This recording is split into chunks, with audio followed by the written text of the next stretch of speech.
reflections occur with greater impedance differences. So when something comes back really bright, such as soft tissue to bone, that's why we get a big reflection on when we see the bone, because their impedance differences are so different. Okay? When you look at the first couple of layers from the skin all the way to the soft tissue, that's why it's not really that bright from like fat to soft tissue, because their impedance differences aren't very similar. Should I say? Impedance differences are very similar. Okay? So that's what the matching layer. We need the matching layer to kind of help us transmit our sound waves. Right? The impedance of the PZT is about 20 times greater than that of the skin. Okay? So that's going to create a huge reflection. We're probably not going to get, if we just went from PZT straight to the skin, we want to get a lot of sound being transmitted into the body. Okay? When the sound beams travel directly from PZT to skin, the majority of the sound will reflect back into the PZT and never even into the body, because the impedance difference from the skin to the PZT is about 20 times greater as impedance characteristics. Okay? Remember, we're talking about impedance, meaning resistance to the sound. Okay? Resistance to sound waves. Yes, ma'am. What is the impedance difference between the matching layers? Is there an impedance difference between the matching layer and the skin? It's in between that of the PZT and the skin. Okay? That's what the impedance is built for. That it's built to be similar between both of them to enhance the transmission of the sound. Okay? So it may be, it doesn't have a specific number to it. You just need to know that the impedance difference between the matching layer is in between that of the PZT and the skin. Okay? That's what you need to know. All right. Only a tiny percentage will transfer into the body, and this inefficient transfer will limit the clinical utility of the transducer design, because we're not getting a whole bunch of transmission. Therefore, if we're not getting any transmission, we're not getting any reflections. Okay? We're not getting any transmission. We're not getting any reflections, because 99% of the sound is being transmitted. Only less than 1% of the sound is being reflected. We already limited our information we're getting back. So the less reflection we're getting back, the less diagnostic or reliable our ultrasound is going to be. So the matching layer is designed with an impedance in between that of the PZT and the skin. I didn't even know I had that on there. Okay. This decreases reflection and the PZT at the PZT skin boundary, and increases the percentage of transmitted sound. Increases our what, guys? Our ITC, right? Our intensity transmission coefficient. Okay?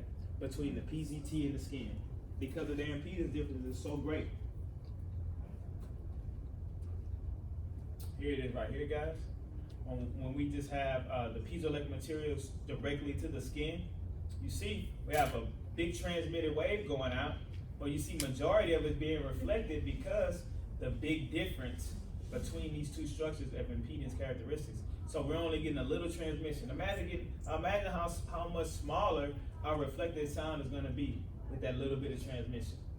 Okay? So that's without an acoustic matching layer. With an acoustic matching layer, which is set in between, the impedance is set in between that of the PZT and the skin, in our case that media, we're going to get a big wave coming out. We're going to have some attenuation, but not as much, and then it's going to transmit well into the body. Okay? Therefore, we get a nice reflection back. Okay? To create our quality image. All right? So we need that matching layer to help transmit our sound into the body. How much greater is the skin than the PZT? 20 times. 20 times.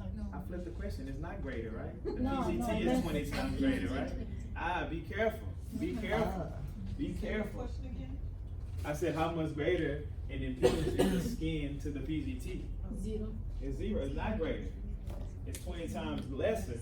20 times less than that of the PZT. Okay. I want to make sure y'all guys are reading carefully, listening carefully, because I know somebody who's not gonna mess up again. Nikui, and Bagui. Somebody saying, who? Who's that name? We gotta get to your class. How you don't know this? I think that yours. How you don't know that? Hey, how you don't know who that is? Who? Oh, how you don't know that? Okay. So similarly, the impedance of oh my God. You know your classmate guys. Do we have to have another meet and greet around You here? have to have a last name. A last name, a lunch and learn. You know, we gotta have something like that. Okay. The impedance of gel is in between that of the matching layer and the body. Okay.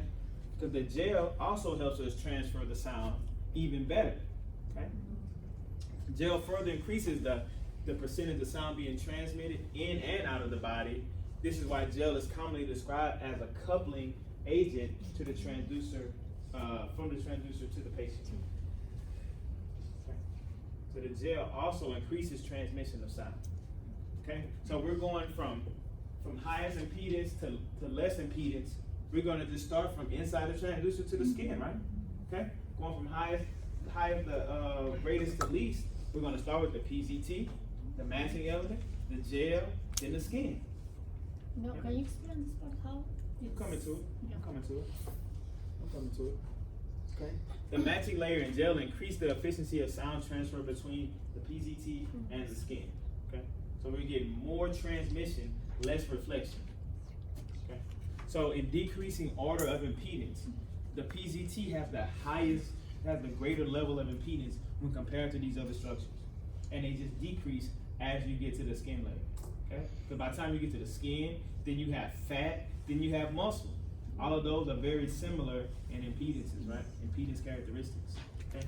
So in decreasing order of impedance, the PZT has a higher impedance rate than the matching layer, which is higher than the gel, which is higher than the skin. Okay? So be careful. If I ask you in increasing order, then you need to know you need to go from the skin to the gel to the matching to the PZT. You gotta be careful, pay attention, read carefully. All of those good things. That's all. That's all, okay? That's it. This order is for what? This is the impedance from in decreasing order, from highest to lowest. From highest to lowest as far as impedance characteristics. See, when I read it in decrease order, I think like I have to start from the smallest. You're gonna start at the highest, end at the lowest. If you're increasing, you're gonna start at the lowest, end with the highest. Okay. So if you gotta write that down, do that. Yes, ma'am. So when the impedance increase or decrease, this will affect the intensity? This will affect the transmission. This will affect the transmission of sound. Okay? We know that as sound travels, we're gonna lose intensity, right? Yeah. And remember that path length is one of the things that affect attenuation, right? So as it travels, it's already gonna lose intensity. We're talking about transmission of sound waves right now. Transmission of sound waves. I mean the velocity, the speed of Transmission, not the speed, just transmission. the amount. The amount of sound that's being transmitted into the body, that's traveling into the body, not being reflected back or absorbed at the source. Okay? We're trying to get all our sound to transmit so we can get the highest amount of reflected waves back, because the more reflected waves we have, the better our image quality is going to be. Okay? The better our image is going to be, we're going to have more diagnostic information. Okay? And we start off right here with a big impedance difference. We're going to send out a lot of transmitted sound, a lot of incident beam, and it won't transmit into the object because we're just going to get a whole bunch of reflections because the impedance is so different. Yeah. Okay, so the matching layer helps with that transmission. The matching and the gel helps with that transmission of the sound, so that we can get better reflections. Okay. Okay. And higher transmission. We can get more sound going into the body, therefore getting better reflected sound beams. Sound waves. Sound waves. Okay. So, again, you guys already know this. How thick are the matching layer and the active element? The matching layer is 1/4 of a wavelength thick. the PZT is half a wavelength thing. I don't want to get into, we're going to talk about it a little bit, but as far as the numbers go, that's what you need to know right there, guys. It's not going to ask you, why is it half a wavelength thick? Why is it a quarter wavelength thick? That's what it's going to ask you. What is the thickness of the matching layer? What is the thickness? That may be the most direct question that may come on the registry for you. What is the thickness of the active element? Okay? And we're going to kind of talk about some of those things. It has something to do with frequency and of course, propagation, okay, or traveling. Right? Real quick, guys. Anybody have questions on our 7 components? Wire, acoustic insulator, the case. You have a question? Oh, the PZT element or the matching layer. Anybody have any questions about those things so far? Did I miss anything? Oh, the electrical shield. We definitely don't want any spurious sound waves affecting our image, degrading our image, right? Okay. Any questions about those things? You see what I have a star by, guys. Those are the things that this chapter goes in detail about. Those are the things that are going to be very important to your registry. Okay. Those things right there. Wire, cable. I feel like you guys are brilliant. You guys are going to learn that other stuff really fast. Y'all going to learn the case, the wire, the insulator, and the shield very easily. Okay. You know, it doesn't go into detail about it. You know, and I know I have brilliant people in here, so you get it. But any questions on the PZT or the matching layer itself? Jasmine, what the matching layer do? It protects. Jasmine. Or protects. Jasmine. Jasmine. I didn't realize you had so many names in Uber Jasmine Ali. Between the skin and the PGT. That's with the transmission. That's with the transmission of sound waves. It decreases the impedance between the PZT and the skin. Right? No? It decreases the impedance differences between the PZT and the skin. Okay? But it actually helps us with, I'm telling you that because that's how they're gonna ask you. If it says it's gonna help with transmission of sound, that's gonna be the matching layer.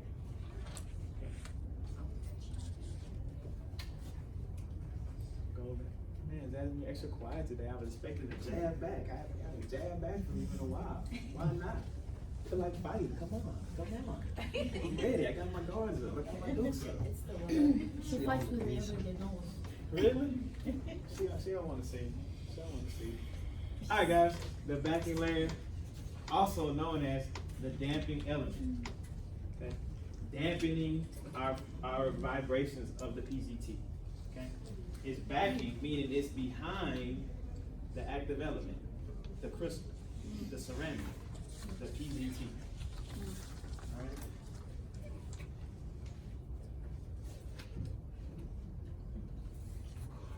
The end? So the backing material, also known as the damping element, is essential in optimizing the pulses created by imaging transducers. Okay, without what meaning in diagnostic ultrasound, we don't have a backing layer. We don't have any images, right? Remember, continuous wave transducers, they don't create images, right? They just continue. They never listen. They never listen. I had a good joke for y'all, but I'm gonna let it slide. They never listen. They never listen, right? They always talk. Like me, I'm always talking. Yeah, JT Junior, man. I'm a continuous wave transducer. I'm always talking. Like Miss Cecile. Man, Hakuna Matata. My goodness. I didn't hear it. Golly. You're Talk always about the talking. haymaker. That's my mom right there. Alright guys, so with the backing layer, short pulses are produced by the transducer. Without the backing layer, we're just gonna have continuous ringing. Our active element is gonna continuously be ringing. It's my ringing right there, guys. Continuously ringing, and it's not gonna receive the reflected sound waves. Okay? So instead of having short pulses like that, we're gonna have long pulses. I just drew it bigger. That's not actually a longer pulse, huh? We're gonna have longer pulses. So the longer the spatial pulse length, the worse the axial resolution. Okay? The shorter the pulses, the better the axial resolution. Okay? So that's what the damping element is gonna do. It's gonna stop our PZT from ringing so that we can listen for those reflected sound waves. Okay?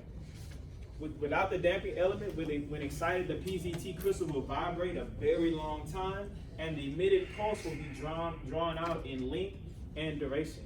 Of course, length meaning our spatial pulse length, duration meaning our pulse duration. Remember, they look exactly the same. You only know the difference if I'm telling you distance versus time. Right?